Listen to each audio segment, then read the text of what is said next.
Hello everyone, good morning. সকাল সকাল নিয়ে চলে এসেছি একটা ছোট্ট মিনি ব্লগ। ঘুম থেকে উঠেই দরজা জানলা খুলে আমার বিছানাপত্র ছটপট করে গুছিয়ে নিই। আমি মেঝেতেই ঘুমাই, কারণ কি নতুন বাড়িতে আসা খুব বেশি দিন হয়নি, তো আমার রুমের খাট, ড্রেসিং টেবিল এই সমস্ত কিছু তৈরি হয়নি।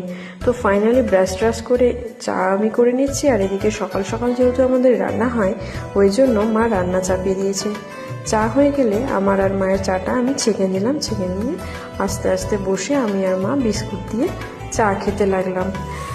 এই যে মাও আস্তে আস্তে রান্না করতে করতে হাঁপিয়ে গেছে, তাই জন্য বসে বসে চা খাচ্ছে। তো মা বলল একটা মেশানো সবজি করবে সর্ষে পোস্ত দিয়ে, আমাকে বলল সর্ষে পোস্তটা বেটে আন। তা আমি বয়াম থেকে সর্ষে পোস্ত বের করে নিয়ে ছাদে চলে যাই বাড়তে, যেহেতু শিলনোড়াটা আমাদের ছাদে আছে।